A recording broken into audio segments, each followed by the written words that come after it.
participants, so I think we are good to go. Yes. My name is Bisi Roland from Post Service Department Office of the Head of Service, Public Service Office, and I welcome and appreciate the presence of the members of the Association of Lagos State Retired Heads of Service and Permanent Secretaries. I also welcome our esteemed retirees and, of course, my colleagues who are still in the service who have joined the session. I've seen like one or two of them. Yeah. Today's webinar, the topic, Harvest Your Golden Years, Sow, Grow, and Thrive, will empower us with practical strategies and financial security, how we can cultivate that, personal fulfillment, and our overall well-being in agriculture. But before we start, I would please like to call on the Director, Post Service Department, Mrs. Durodola Olushola Bukola, to kindly declare the webinar open and say a few words to us before we start.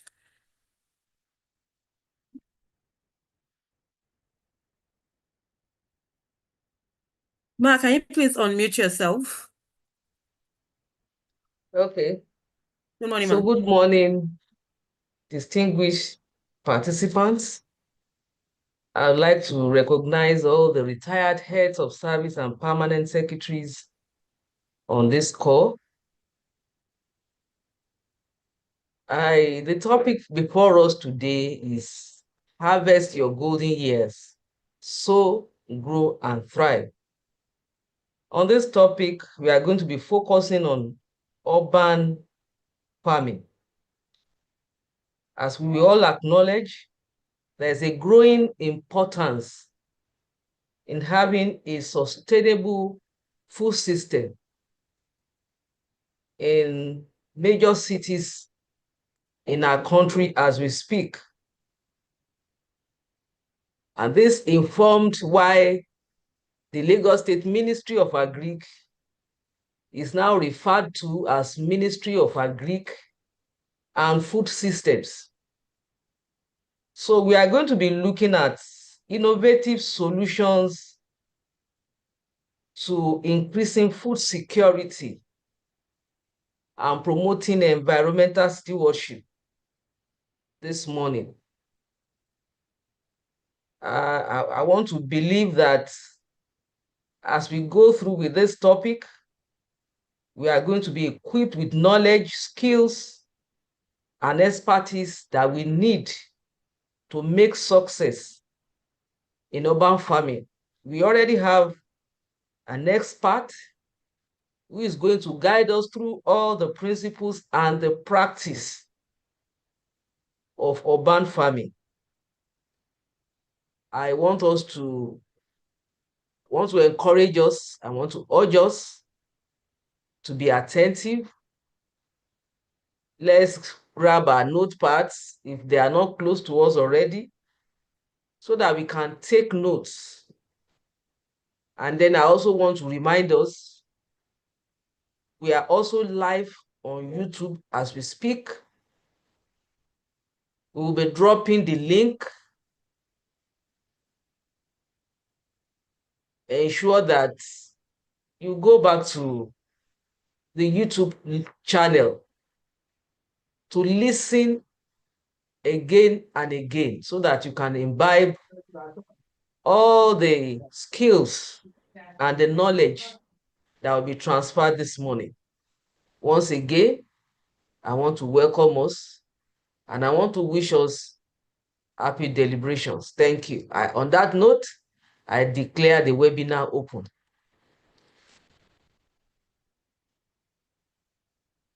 All right, ma, thank you very much.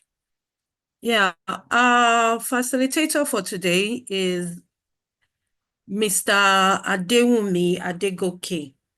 He is a seasoned agriculture economics graduate with over 20 years of experience in the field.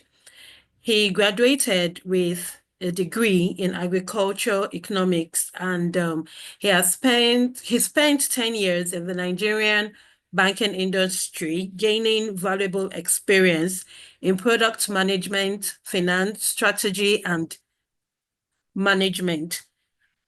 But he transitioned to full-time farming in 2010, leveraging expertise in agriculture economics to drive success. He is the managing director of Hyderset Nigeria Limited and the co-founder of the Agric Urban School. His farming experience, he currently operates farms in Ido in Oyo State, and he has successfully cultivated a variety of crops, which include leafy greens like ugu, ewedu, and spinach, maize, cassava, plantain, and oil palm. Mr. Adewunmi Adegoke developed expertise in backyard farming and climate resilient farming for small scale sustainable agriculture. Okay. Mr. Adewunmi, can you please unmute yourself? Okay, he has unmuted himself. Good morning, sir. Good morning. How are you doing today? Good morning, Mr. Adegoke. Yeah, good morning. I can hear you. I don't know if I'm audible enough. I think you are. Please go ahead. Good morning. All right, good morning. I esteemed the participants, and I think I'll stand on the same protocol, and I would like to tell you a short story to start about myself before we delve into the webinar proper. When I left the bank 14 years ago now, I went into farming full time. What I did then was I got some land, farmland in Edo area, Ajiboro to be precise, in your state. And I had 10 hectares then, and I leased some. The notion I had then was the bigger your farm is, the more harvest you will get from it. So what I did then was I went into ugu, basically, and cassava. Then we did a bit of watermelon also. So we started full scale, and it was massive. But lo and behold, one, I encountered labor issues. I had to get people from neighboring countries, house them, feed them, to work. And after 3 years, I didn't even get 20% of what I put into the farm. So we're struggling with labor issues, we're struggling with harvest. Our harvest on per hectare was not coming out as we expected. And then the land was massive, was too large. At the end of the day, I lost money. But during that journey, I met my co-founder then. She's been into urban agric for a while before then. So when I met her, we talked, we spoke, and she took me to Lagos, where we have this Yanoeba, where we have these people that grow vegetables. They should go and look at what they are doing. And they went there, and I was shocked to see the space they use and what they were churning out and the kind of money they were making. So with this in mind, and I went back, what I did was to lease out most of my farmland and then concentrate on just 2 hectares. We now started greenery. We now started backtracked, started all over again. And I can tell you that was the best thing in my life that happened to me when it comes to farming. Because we're able to increase the yield on the hectare, is something we could take care of, and we could maximize our space.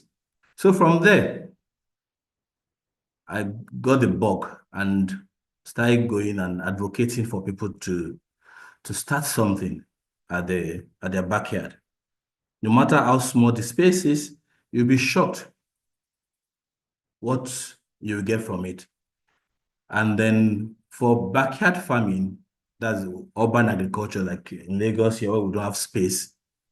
The aim is to inspire and empower everyone here to start this. So we're going to go through the benefits of it, and then I'll share some tips with us, and then the financial aspect also, which is one of the main reasons that I advocated for this thing, that even though we are home, we're retired, we're not tired, and we can still make money from our homes without going out. So the objective for this webinar is to learn the benefits of urban agriculture, and then practical steps on how to start and maintain a small garden.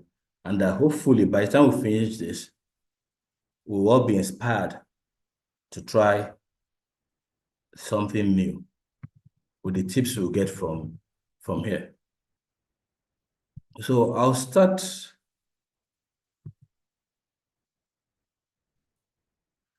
with the slides.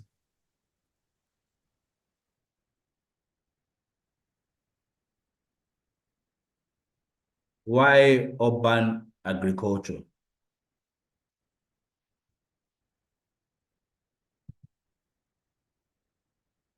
For us, the elderly ones, urban agriculture is a low impact form of exercise. It helps us to stay physically active and healthy. And this is how it works. It improves mobility and strength, small gardening activities like planting, watering, digging, harvesting, checking the leaves for diseases, improve your joint flexibility and muscle strength. The activities are gentle on your body, you're not doing anything rigorous, but at least they ensure movement. You move, you bend, you stand, and your brain is functioning as well. Then it also encourages outdoor activities, so we don't stay holed up in the house. You can come out to the backyard, to a balcony, even the sunlight. We get vitamin D from the sunlight, get the fresh air, we get sunlight. And by the time you start growing your own fruits, vegetables, and herbs, you have access to fresh organic produce. In Lagos, there are all kinds of things they say they do to ripen things up, to make leaves look fresh.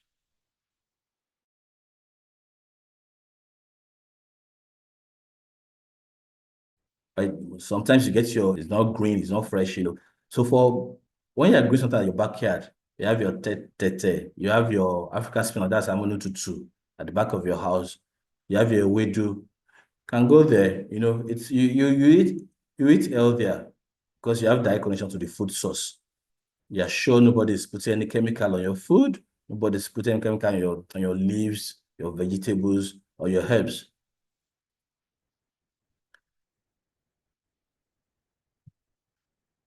Also, we all know that gardening is therapeutic. It reduces stress and anxiety. For me, it calms me, but I'm sure there are others too that it does some other things too. When I'm anxious, I'm tensed. By the time I start tending to my plants and all that, it calms me. That's for me.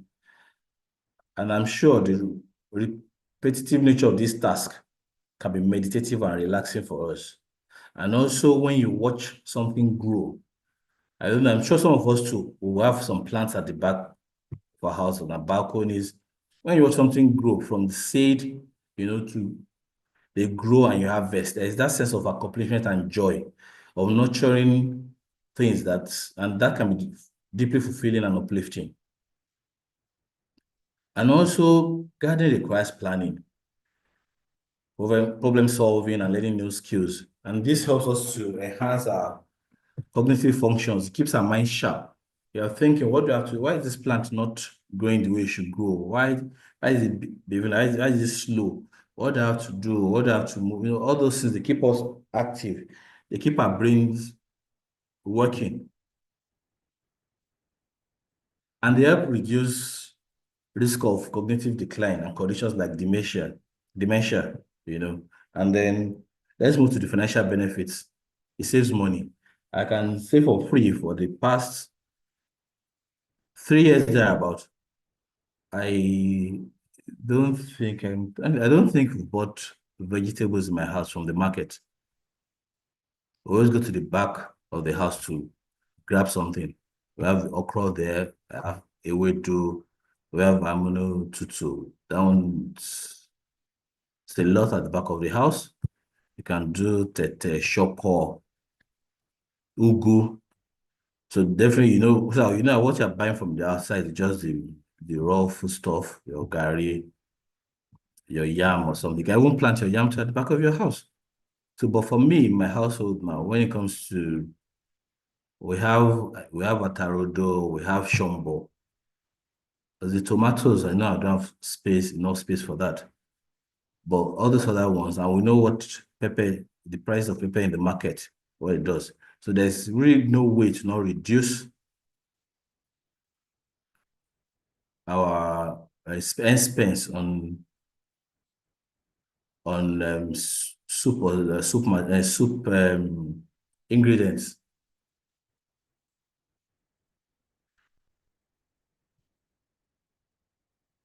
Then also for the herbs, we have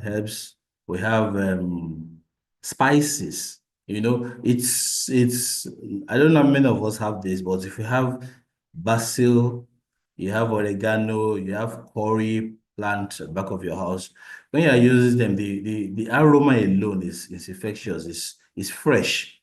And having them go into your meal fresh like that is something like I don't know what I can compare with. And then also is the potential for extra income. I'm going to talk about that later. I'm going to expand on that later. For the extra income thing, the herbs, the spices.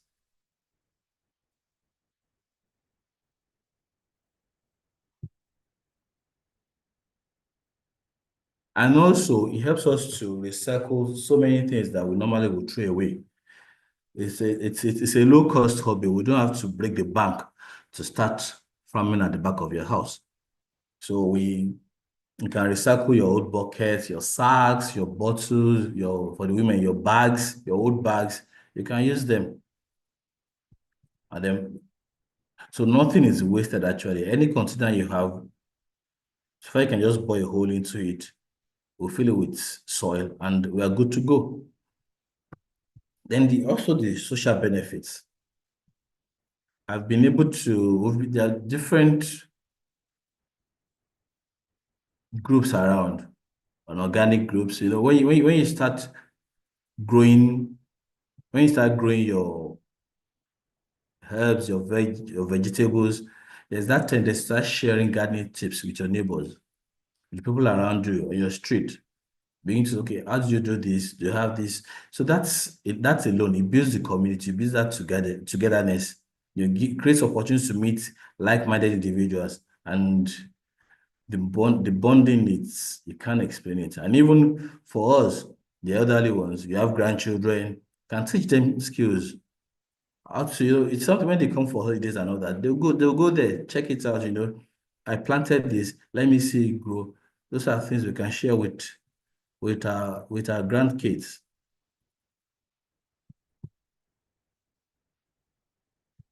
Then if we now look at the environmental benefits,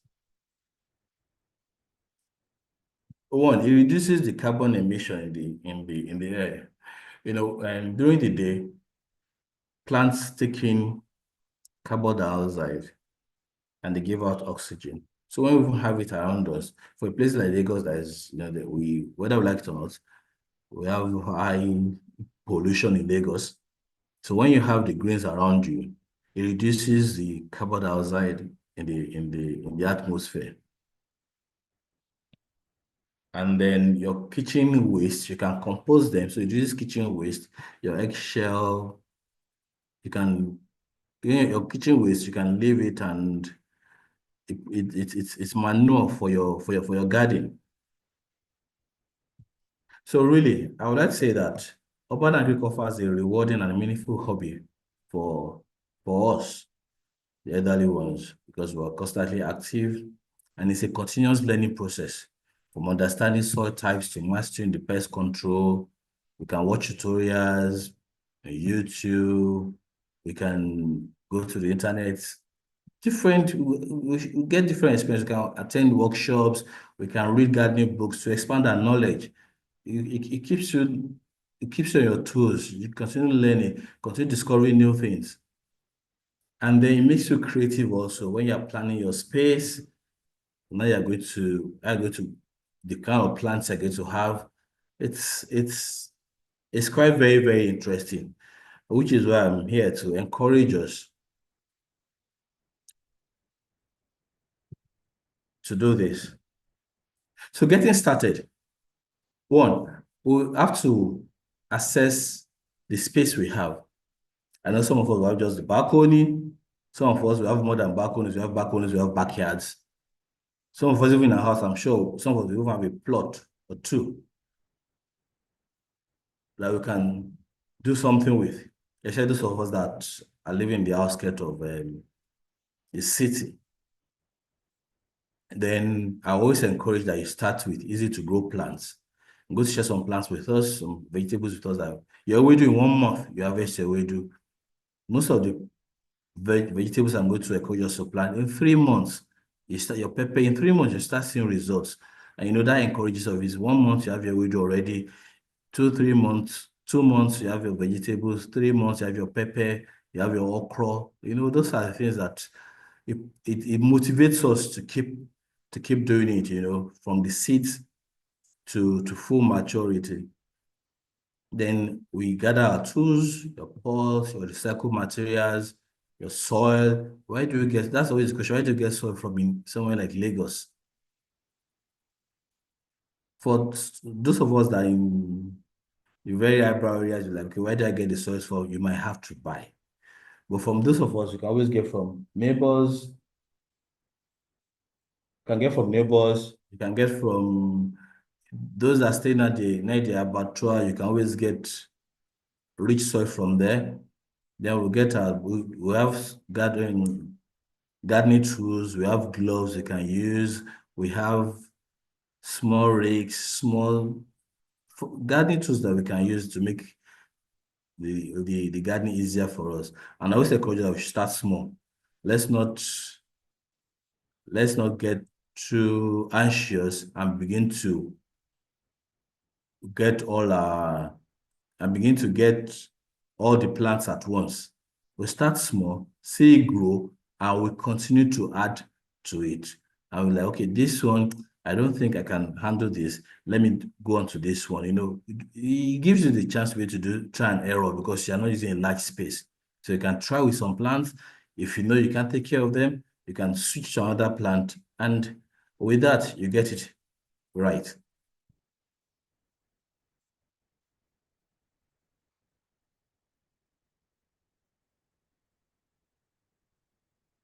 Then I'm going to talk about how we can maximize our space. We can use containers. If you had much space, you can use containers in our balconies, our small backyards. And if you have much space at the back of the house, you can use sacks. For sacks, you can grow your yams, you can grow your sweet potatoes. You can grow even carrots. You can have your carrots in buckets, in pots. And for the vegetables, you can have your for the vegetables, depending on the vegetables you want, you can use your old tires, fill it with soil, and plant your vegetables there. You have to braise, you have your plastic bottles, you have your bags, even bags. So you can reuse the bags. For the women, the bags we have can use it. Every available space is flexible. You can use your window sill. Put some window sill. Most of these crops, they just require 6 to 8 hours of sunlight, and they'll be good. That's the thing. And there are some of them that don't need deep. They're not the roots. Their roots are not that deep. So you can always have them in containers. You have what you call grow bags. You can buy grow bags. They're not expensive. And you can have the soil there. Once it's 10 inches, 12 inches deep, we see that we have good results with what we plant in there. There are some crops, however, that need larger space. And I always say those ones, if you don't have the space, you don't need to go there. But for your wedu, for your amnututu, tete, shoko, you don't need deep roots for those ones to get those ones done.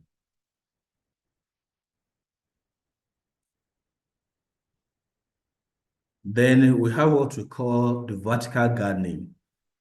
That's growing plants upwards on walls or other vertical structures. You can use it on balconies also. And on the slides, if you see what we did with the slides are not up. I'm not seeing this. Okay, I'm seeing them now. Okay. You can see what we did with the pipes. You can fill those things. You can fill the pipes with soil. And when you look at it, you can have your vegetables in that. You can do it on your walls. Can you scroll down to the next slide also, please? The next one is sixth slide. Just so people will see what we have on the walls. Just what we have on the walls, you can have PET bottles, you can have bigger ones. There's a way you can even hang some little spots on your balcony or even on the fence. So really, you can see that space should not be an issue anymore. Because when you even look at it, our vegetables, how tall do they grow? We're not planting trees. So really, there's so many things we can do with our pipes. These pipes can, as it's done like this, it can be hung on the walls also. And you see that you get your good yield from it. You can do your lettuce and you get good yield from it. So that's what we call vertical gardening. Then also there are plants you can plant together that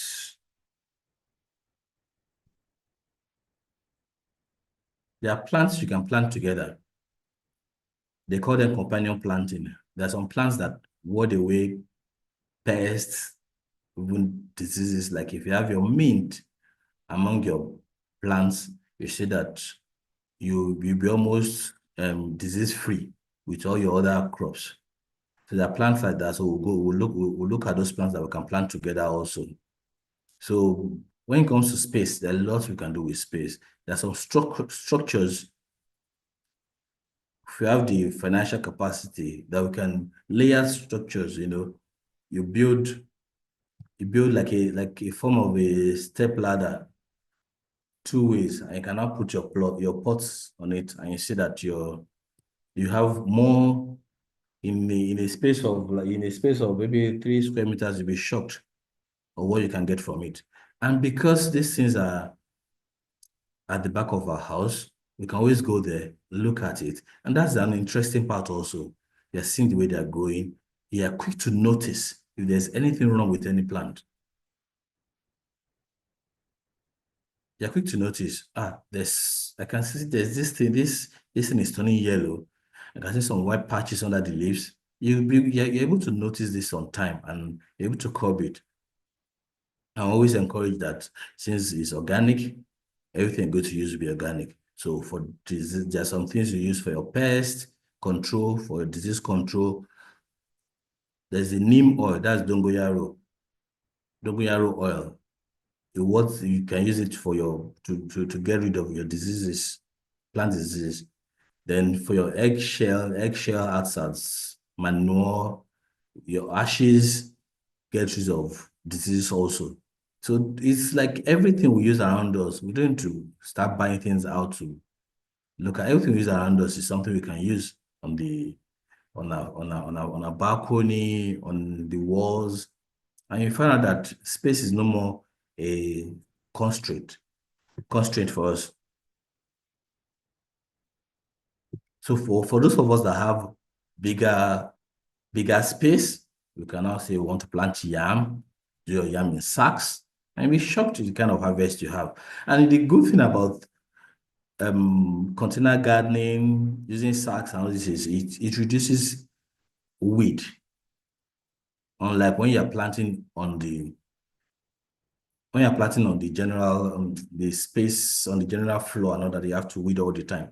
With these ones, the weeds are controlled. So it's not much of a stress for us to plant. Easily we can easily the container you can easily remove the weeds. So that it's not unlike when you are on the farm that you have to weed all the time, especially the rainy season, you're up and you have to look for labor. But these are things that we do as exercise and we get it done.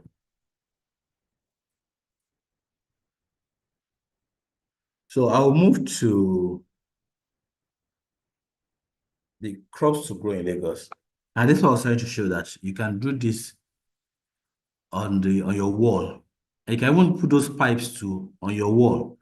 So I would recommend the crops I would recommend for us is basically I'll say we should start with vegetables for first timers. Do your wedu, and you see that in 1 month, it's fun when you see that thing, when you see them grow, and like in 1 month, I've invested my wedu and it's organic, there's no chemical on it. That joy of plucking it, harvesting it, and then using it using it to cooking it is I don't even know what I can compare to it really. So you can do your okra, you can do your shombo, atarodo, ugu. Ugu takes a longer time, but once ugu is stable, you don't want to do anything else. Then yamanotutu also. Once it grows fast, once you're watching, taking care of it, and once it's fully grown, you always have constant supply of vegetables. And the good thing about this thing is you don't plant, you have your harvest all through the year, not just rainy season. Especially for dry season when vegetables are very expensive, you have something at the back of your house. Then for the herbs, you can do your basil, mint. For us, mint tea. If you know, there are many advantages of mint. You can use mint to spice up you can use mint for us those of us that we do our fruit juice. When you blend our fruits together, put in the mint, basil, that's ephedrine. There are different types of basil, but that's the one we know the local one for us here is ephedrine, but there's sweet basil, and those are spices. Then your bitter leaf also. You know how bitter leaf is very, very, very, very, very essential. It's for us, it controls your BP, brings to normal level. Then you have the Panadol plant for pains. I have that one. All you just do is pluck 2 or 3 plants, wash, put this in your water, let it simmer, and you drink. I'm telling you, the pains will be gone. In no time, it's natural. Then you have the miracle plant. What's the name of that one in Yoruba now?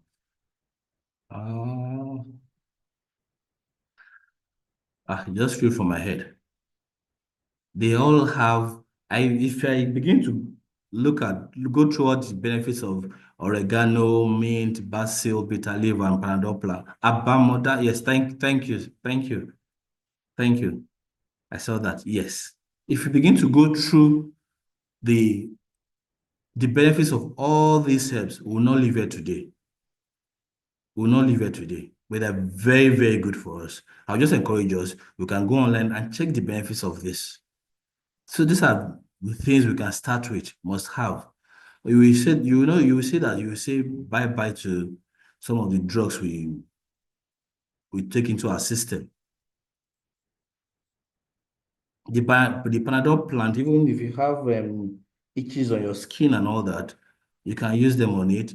The oregano, for your oregano, if you use it as tea, you can use it for your cough. So those are the things those are the things with our herbs.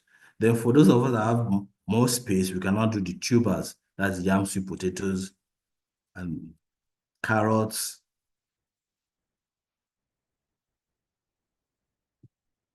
We can do carrots, we can do cucumber. Yes, we can do cucumber also with the space that we have. So basically now, okay, now I'm going to go through, I think I've mentioned the benefits for us, for the food, reduce our expenses, then to reduce our expenses to the herbs for us health-wise. I think we can reduce the tablets that we put into our body.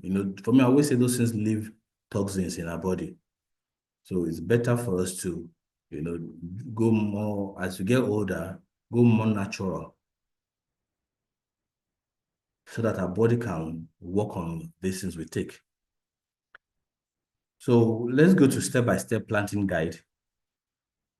How to prepare our nutrients, rich soil, plant our seeds, water regularly, avoid overwatering, and the sunlight, the amount of pest and disease. I mentioned those ones. So to prepare our nutrient-rich soil, I always say, like I said, that's the challenge for us in Lagos, having the soil. But for those of us that live in the outskirts, we can always get soil. For those of us that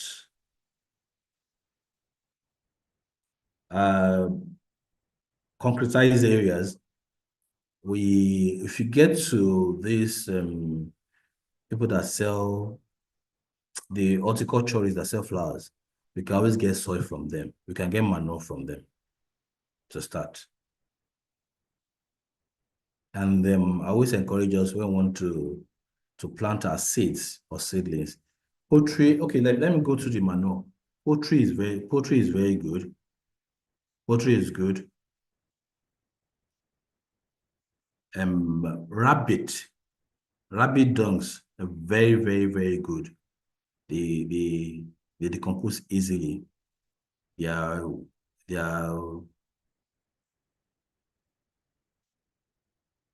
wee-wee their urine is very, very, good.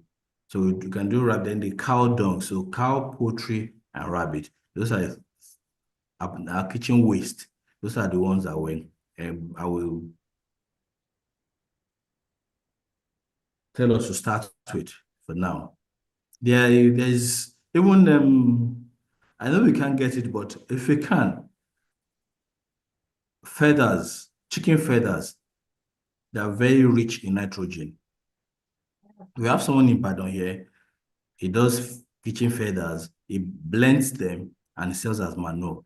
Chicken feathers are very rich in nitrogen. Your urea. That's chicken feathers. So you can see that nothing is wasted. Then your seeds. We can always get our seeds. get your shombo from the market, get your seeds. We can get ewedu seeds from the market.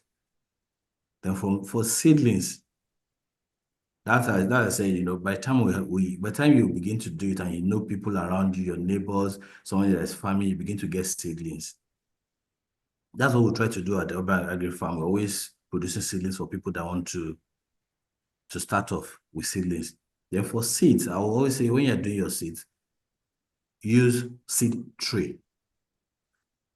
Seed tray, they help us to, one, we don't need to waste our seed. We can monitor the seeds. The seed trays they have tiny holes in them. I think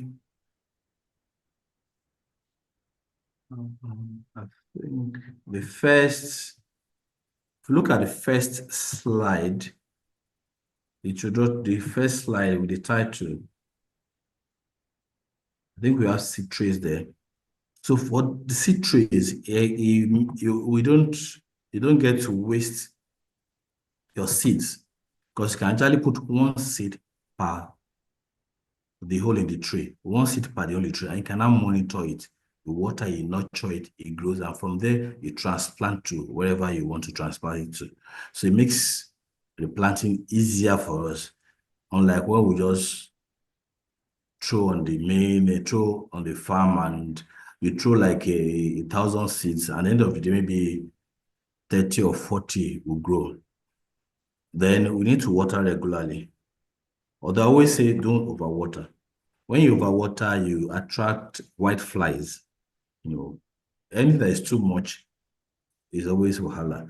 In the rainy season, if rain gets your balcony, you don't need to water. In the dry season, you water once or twice, depending on the kind of container you're using. If you're using smaller containers, I advise to water twice, morning and evening. If you're using bigger containers, then you can water once, either in the morning or in the evening. Then, like I've said earlier, make sure you have 6 to 8 hours of sunlight. So when you look at your balcony, look at where you have the sun rays, where they're coming in from. That way, your crops will have enough sunlight. Just 6 to 8. Most of them, just 6, they'll be okay. Then you monitor for pests and diseases. So when you get when you're looking at your crops, you look at the leaves, under the leaves, you check them. That's the advantage of this kind of urban agriculture, this kind of farming. You notice things easily before it gets out of hand than when you're on the larger field. So you're able to maximize your little space to produce enough food. Like I said, you'll be shocked at the kind of harvest you have on this kind of space that you get to use.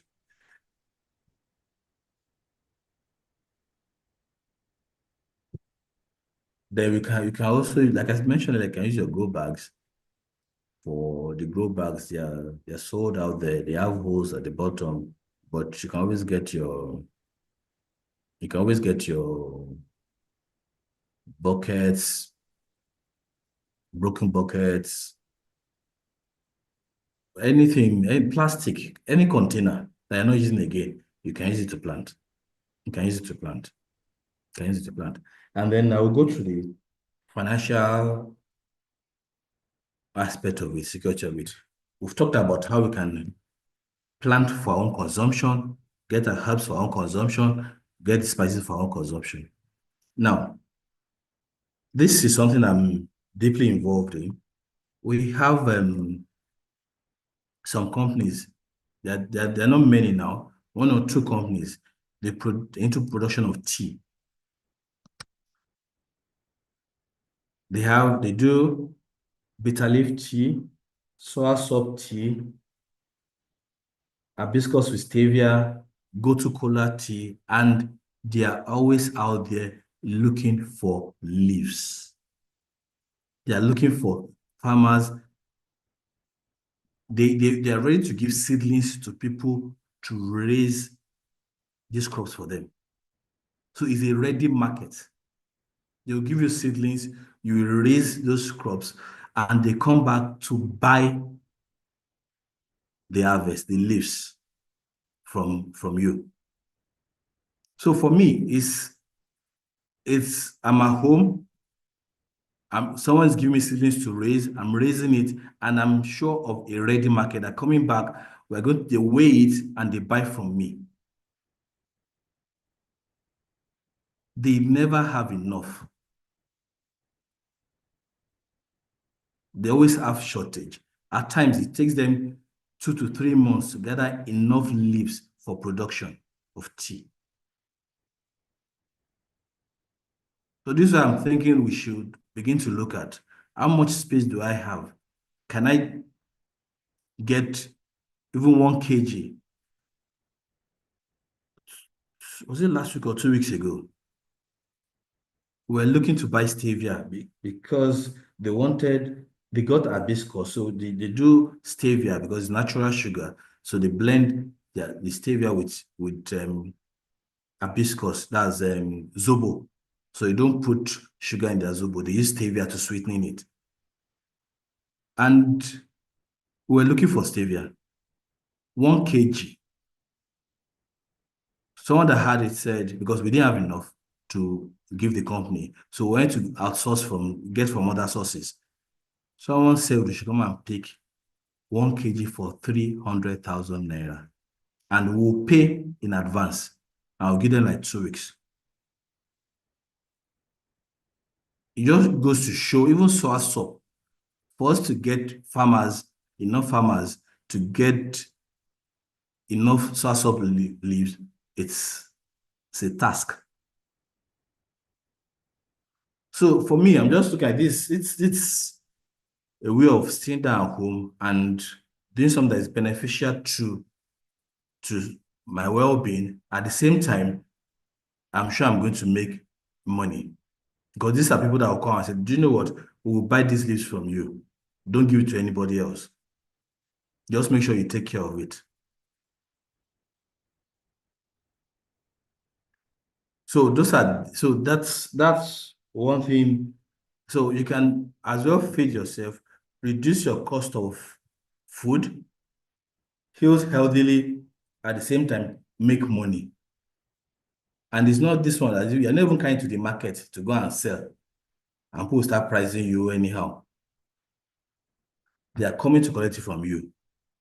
And even for those of us that have enough space, I'm sure if anybody on your street know that you have ugu for sale, they will come knocking on your gate all the time to buy ugu or ewedu instead of going to the market because they know yours is fresh.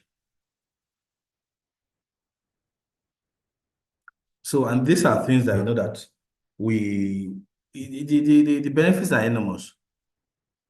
They're enormous. It's not something, I'm sure it's not something we can even finish in a day itself, because if you begin to break everything down. But I just want to encourage us that, one, no matter how small the space is, we can start. Start with a crop or two. It's beneficial for us. It keeps our brain active. We begin to call ourselves, I have this mint, oh, do you have this one? My mint is not growing well. What's happening to it?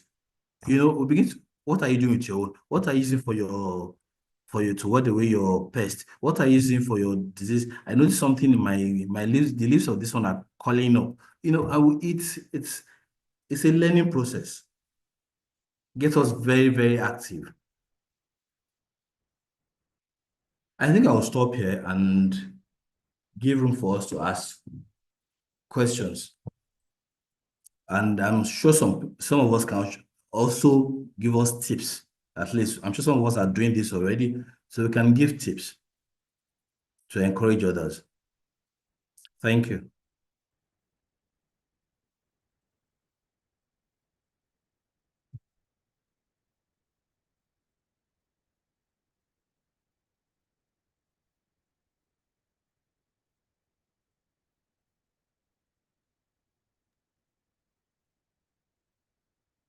Ma, ma, she said she'll meet her.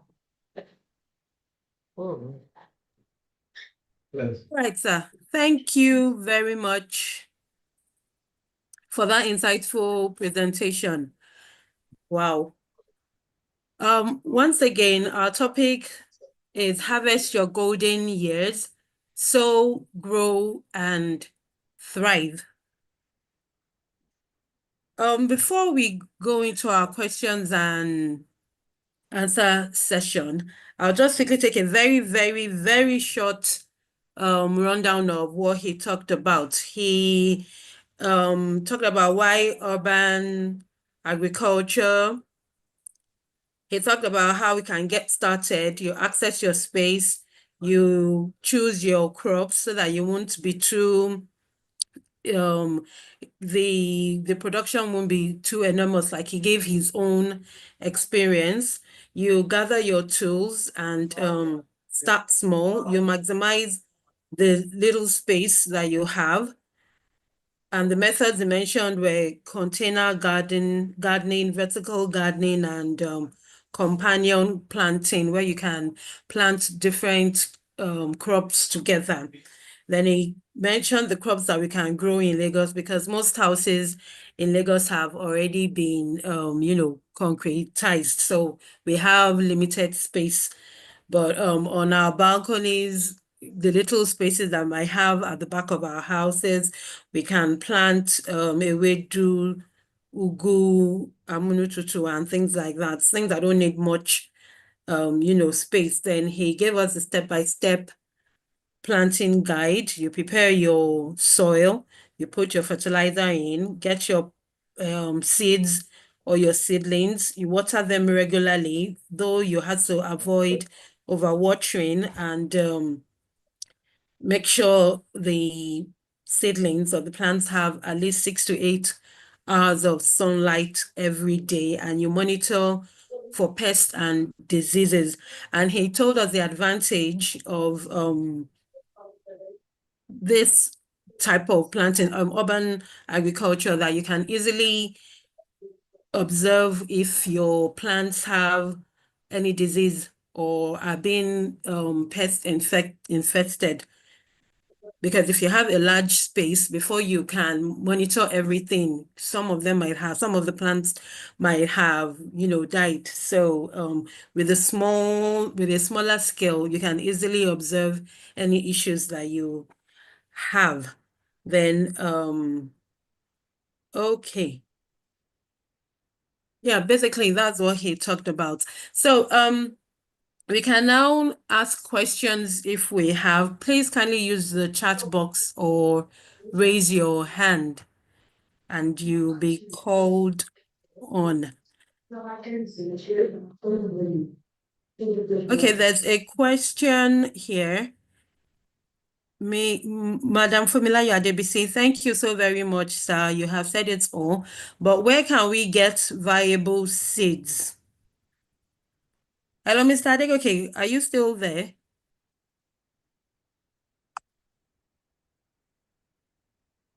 Hello, Mr. Adegoke.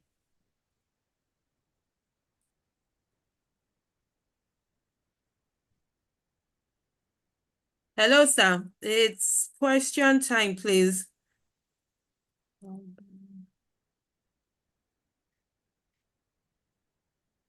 You can ask him to mute. Yes, I'm trying to Okay. unmute him. Okay, yeah. I was able to unmute myself before now, yes. Okay, yeah, I have. I didn't know you had muted yourself. Okay.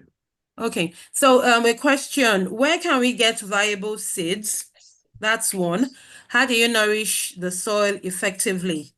And what Okay. anti-pest controls can you recommend?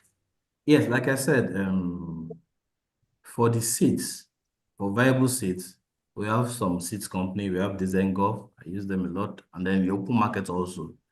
You have where you can get your Ewedu, your Tete. Then for your Shombo, you can buy in the market. Buy the Shombo in the market, use the seeds. For tomatoes, buy tomatoes in the market and use the seeds. But for Ewedu, you can always get for Tete, you can get it in the open market. And then I use Design Golf, I'm used to them.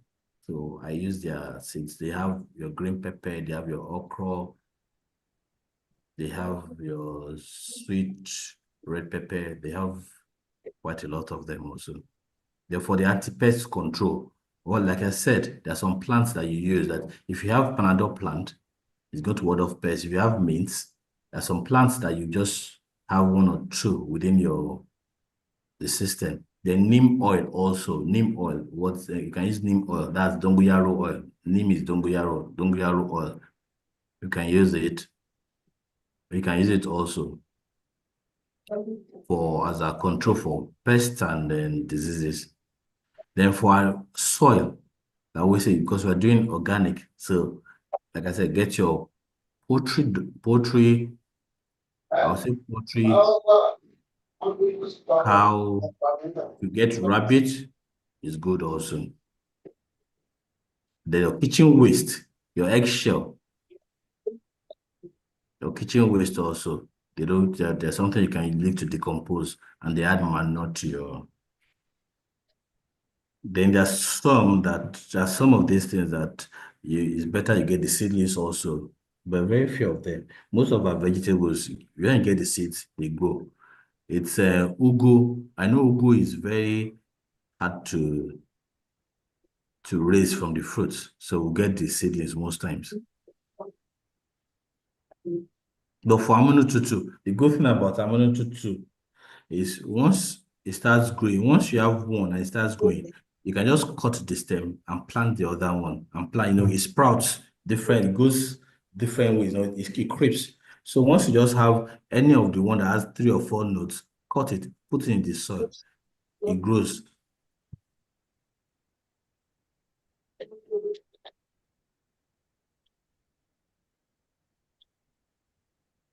Okay, is that all, sir? Yeah, I think Okay, that's the solves the question. All right. So yeah. another one. How do I handle a garden that has termite infestation? That one you need to trace where where the hill is, that's the source where their queen is. So that's the place you need to deal with first. And I always say, I think there are fumigators around that can get rid of that for us. It's actually it's a tough one, but you need to get the source where they're coming in from. Are they even actually on that land or the land beside it or something? Those are the things. So you need to get to where they are first, the source where they are from, before you can get them out of the place. Okay, another question. Please, where can we get information? Oh, okay. Where can we get organic seeds and seedlings? That's one. Like I said, yeah. Oh, okay. Go on. Okay, I said you can get from the open market. We have put ourselves in the open market. You can buy your shumbo, get home, remove it, dry it out, and you plant. After do the same thing. All the pepper, you can do it that way. But for the tete, ati, and the amunotutu and all that, those ones, you can you get the seeds in the market, also open market. Then like I said, I use this Engulf. There are other seed companies also. Okay. Someone is asking what is Panadol plant? Maybe another name. Yeah, I don't know the name in Yoruba. I've searched for it before now. I searched for it. I didn't get the name in Yoruba. But that's what it's called, Panadol plant everywhere. If you go online, apart from the botanical name, it's Panadol plant they have for it.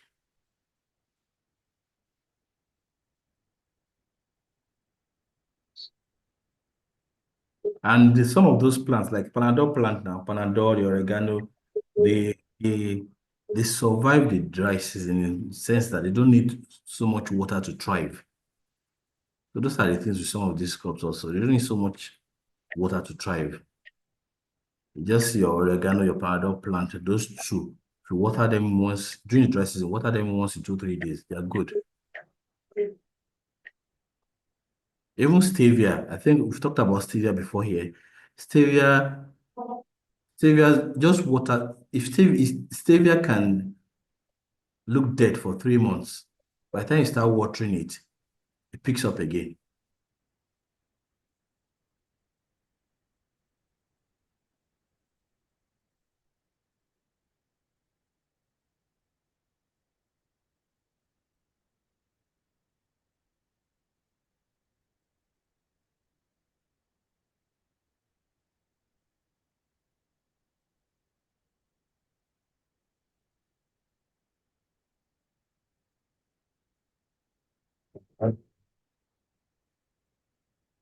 No, we don't need to get our seeds dry before planting. We don't need to, like someone said, it's necessary to get our seeds dry before planting. We don't need to get them dry before planting.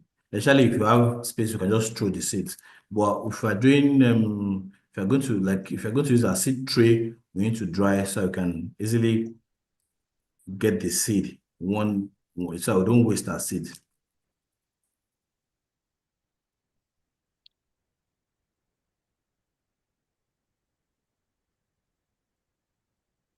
In urban agriculture, we always say nothing is wasted.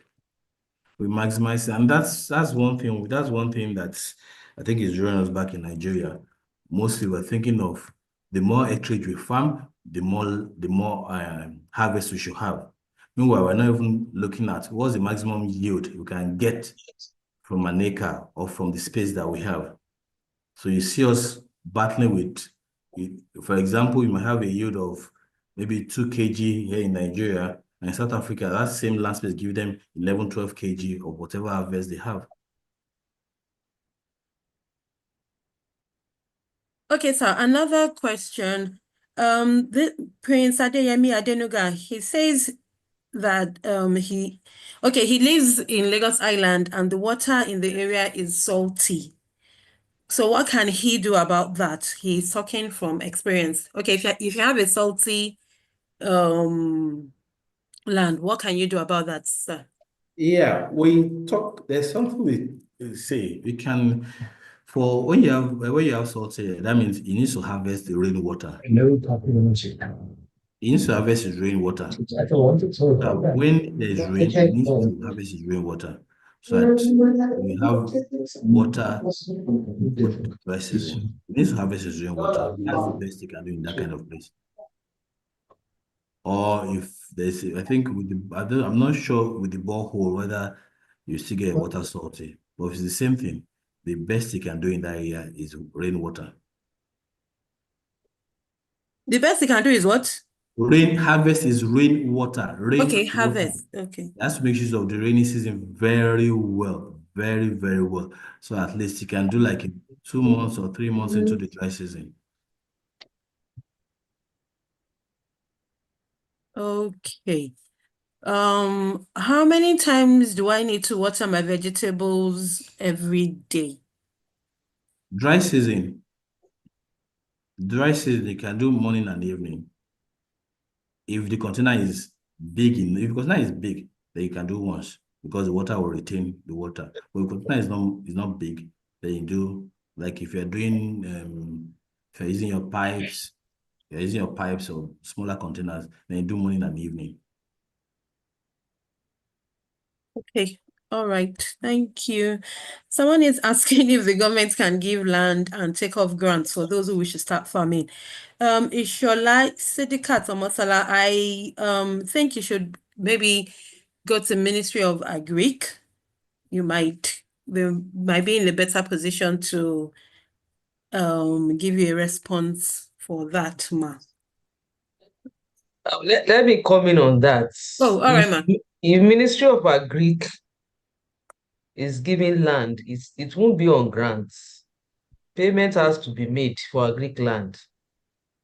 You know, if she's applying for agric land under Ministry of Agric, she would have to pay. But it's not on grants. That's just what I want to say. It won't be on grants. All right, man. It won't be on grants. So currently, the government is not giving land on grants. But I want to believe that I don't know where you live, but if you scout around, you may be able to get land for rent. You don't have to buy.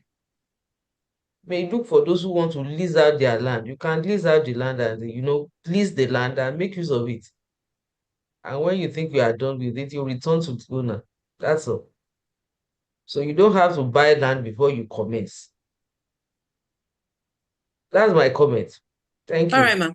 Thank you. Thank you, ma. I think that's a good one. But I will also advise that if she hasn't started farming, maybe she should just start in her backyard first before even moving to a bigger space. Let her do all the try and error before she goes to lease, before she goes to commit capital. Thank you. Right. Someone is asking for an opportunity to see a practical backyard Wow. farm. Well, I know a retired permanent secretary that has a very big, backyard farm. Mrs. Odeneye, I don't think he's on this call this morning, but I don't know if we ask her and then she agrees that some people can come to her house for excursion, why not? Okay. So maybe we'll ask her about it. And then anyone who is interested in seeing backyard farming, you can just get in touch with us. When we ask her and we'll have an arrangement, then we'll let you know. Yes. All right, ma'am. Thank you. Another question. Quick one. Excuse me. How do you apply the neem oil or the eggshells on our crops? Okay, how do you apply the neem oil and eggshell? Yeah, the neem oil, you should apply it on the leaves. You apply it on the leaves. You can mix with you can mix with water and apply on the leaves. And then for the eggshell, just ground your eggshell and put it on the soil. Okay, all right, then. Dr. Akinloye Busare, a retired director of fisheries. Yeah, thank you for your contribution. I'll just quickly read out his contribution. He said yams can also be planted in used cement bags at home. Okay, I think our facilitator mentioned that. You can also get some plastic tanks to grow fish at home. At least that will increase animal protein consumption. And he said some of the seeds the facilitator mentioned can be got from Lagos State Agricultural Development Program Office at Okwoba. Yes, Okwoba. So Dr. Akinloye has given us somewhere where you can get the seeds. Lagos State Agricultural Development Program Office, Okwoba. All right, sir. Thank you very much for that contribution. Okay, another question. Is it necessary to get our seeds dried before planting? I think I've answered that one. It's not. Oh, okay. Not necessary. It's not necessary. All right. This is 11:45. There are no more questions. Okay, address of How long does it descent. take Ugu to be ready for harvest? Okay. Okay, yes. Your Ugu to be harvested, by the time you have your Ugu, by the third month, you can start harvesting it. The rule of thumb is if you're harvesting your Ugu, the tendrils, the tendrils, just count, just make sure you leave like 2 or 3 nodes. After that, you can harvest whatever is left. It will grow up, it will grow again. That's the rule of thumb for Ugu. Okay. I don't know Is if I it? answered that, if it's clear enough. When you have your tendrils in Ugu, when you have it climbs, Ugu climbs. So when you look at it, if you have anywhere you have nodes, that's where the sprouts are coming out from. Just make sure you leave like 3 or 4. You can always cut the rest as harvested. It will grow again. Okay. All right, sir. Thank you. Thank you very much, Mr. Adewunmi Adegoke. We appreciate your presence this morning. I don't think we have any more questions, so we would. Okay, the director has posted something on the chat box.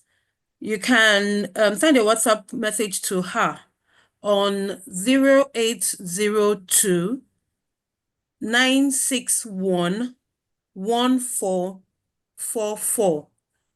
That's if you're interested in the excursion. I think there's someone who has showed her interest. Madam Fumilayo Adebisi, she said she's interested in the excursion. So I'll call out the number once again, although it's in the chat box, but let me just quickly call it out again. 0802 961 1444. That's the Director for Service Department's WhatsApp number, Mrs. Dorodola. So if you're interested in the excursion, kindly reach out to her on the number I just read out. All right. We've gone almost 15 minutes past our time, but Dr. Thank you, the facilitator, Mr. Adewunmi. Thank you very much for your presentation. But I'd like to call on, is anybody interested in appreciating our facilitator?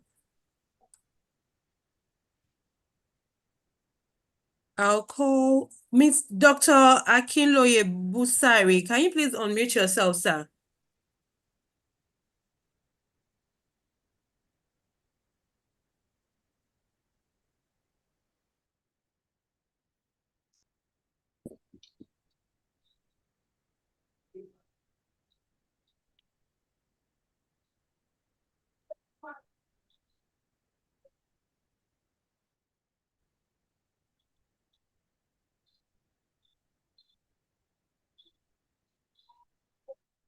Hello.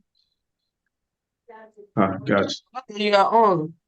Hello. Am I on now? You are. Go on. Oh, okay. Okay. Thank you so much. Thank you so because I'm actually watching listening to the webinar from Ekiti State here, Federal University of Ekiti, where I'm lecturing here. So I want to appreciate our lecturer for today. He's done a very wonderful job. Incidentally, I'm equally on the farm here, in the Faculty of Agriculture, and I quite agree with everything he has said. He has really assisted us. Thank you so much. On behalf of my colleagues, we appreciate you and we thank you and we pray that God Almighty will continue to be with you. Thank you so much. Amen. Thank you, sir. All right, sir. Thank you. Thank you very, very much. Thank you. Okay. So I appreciate everybody once again for joining. We have a very, very full house today, over 100 participants, and I believe our next webinar would have more participants because we will have a much more interesting topic for us all. So as we usually do, everyone can please unmute themselves so we can say hello to one another. I'm trying to unmute everyone, but if you can from your end. Good morning, everyone. Good morning, everyone. Good morning. Good morning. Good morning, ma'am. Thank you, facilitators. Thank you for Thank you for this opportunity given to us. Good morning. Thank you. God bless you. Welcome. We appreciate you all. God bless you. Amen. Good morning, everybody. Thank you, sir, for a wonderful presentation. Thank you. Carol. Thank Thank you for this opportunity given to us. Good morning, Mrs. Rodolan, your team. God bless you. And to our Kindly facilitator, give us your Adegoke. contact address so that we A can get wonderful day back to to you every if one you have of any you. question, any Thank you for service Thank you. God department. bless you. Mrs. Coker, abẹ́ dúvé lẹ ti ń sọ̀rọ̀. Ó ga jù. Ẹ wòran ẹ dìde kẹ́ lọ bẹ̀rẹ̀ sí ní fáàmù. Ẹ bọ́ sẹ́ǹkùlé kẹ́ lọ gbé agolo sílẹ̀ kẹ́kẹ́ sí. Ó bọ̀ wá jẹ́ ugúlé yìí o.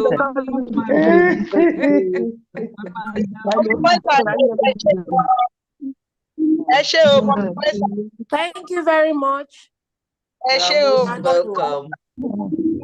Thank you, Mrs. Dorodola. Yes, ma. Mrs. Kasali, ẹ kújọ́ mẹ́ta o. Máa ń ya ọkọ̀. Oore tí owó ọbẹ̀ o. Ẹ ṣé o, no wàhálà. Thank you. Thank you so much. God bless you. Ọ̀gá mi mo kí yín o, Ẹ ṣé o. Mr. Ayíbádé Thank ti you, o. Mr. Dola. We appreciate you. God Thank you, bless ma. you. Amen. So,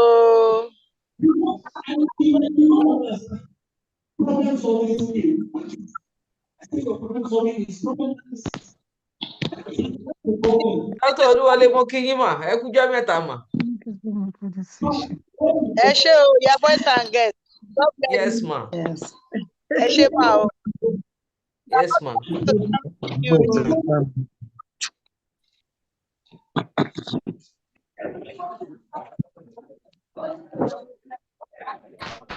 Thank you.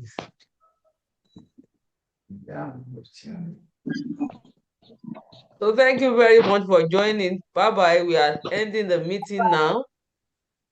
Thank you. Bye. Only Bye. action.